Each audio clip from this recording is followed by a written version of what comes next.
बेटे के स्कूल में ऐसा सिस्टम है कि रोज टिफिन नहीं भेजना पड़ता। हर दिन एक घर से खाना आता है, लेकिन पूरी क्लास के लिए आता है। तो क्योंकि मतलब पूरी क्लास एक जैसा खाना खाएगी? पूरी क्लास एक जैसा खाना खाती है।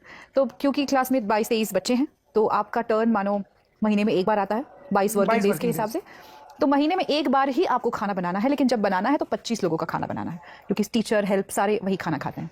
तो एक ही घर से सारा खाना आता है। तो ऐसे रोज़ किसी के घर से खाना आता है। ऐसे होता ये है कि बच्चे बहुत अलग अलग किस्म का खाना खाते हैं। खाने का फॉर्मेट सेम ही होता है, रोटी सब्जी दाल चावल और कोई एक रॉ सैलड का फॉर्म। पर रोटी सब्जी दाल चावल में ही इतनी वैरायटी है अलग अलग घरों में, क्योंकि कोई मैंगलोर से है, कोई पंजाबी है, कोई कश्मीरी है, कोई गुजराती है, मैं महाराष्ट्रियन हूँ।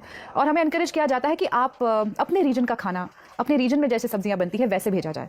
तो कभी इतनी इंटरेस्टिंग और अलग अलग चीज़ें खाता है क्लास में, और ये बहुत इंटरेस्टिंग। उसका वेरिड कल्चर पे इंट्रोडक्शन भी हो रहा है। इंट्रोडक्शन भी हो रहा है। बेस्ट पार्ट है कि सब बच्चे एक जैसा खाना खा रहे हैं, तो वो नहीं कह रहे यार उसके तो उसके यहाँ से कटलेट है, मेरे यहाँ से पराठा, और वो वहाँ पे भी क्लास आ जाता है ना। जिसके घर से खाना आता है वो बच्चा स्पेशल होता है, उसको कुछ प्रिविलेजेस मिलते हैं।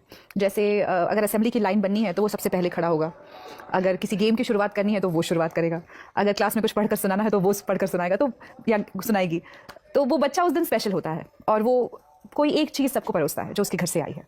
फिर आप रोटी परोस सकते हैं, चावल, जो भी आपका मन करे। तो आप ये भी सीख रहे हैं सेवा भाव जी, और सब उसको थैंक यू भी कहते हैं। कृतज्ञता भी आ रही है। बहुत सुंदर। ये तो जो भी लोग स्कूल संचालित कर रहे हैं उन लोगों को इस बारे में विचार करना चाहिए। बेटे के स्कूल में ऐसा सिस्टम है कि रोज टिफिन नहीं भेजना पड़ता। हर दिन एक घर से खाना आता है, लेकिन पूरी क्लास के लिए आता है।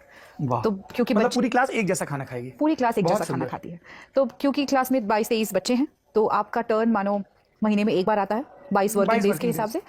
तो महीने में एक बार ही आपको खाना बनाना है, लेकिन जब बनाना है तो 25 लोगों का खाना बनाना है, क्योंकि टीचर हेल्प सारे वही खाना खाते हैं। तो एक ही घर से सारा खाना आता है। तो ऐसे रोज़ किसी के घर से खाना आता है। ऐसे होता ये है कि बच्चे बहुत अलग अलग किस्म का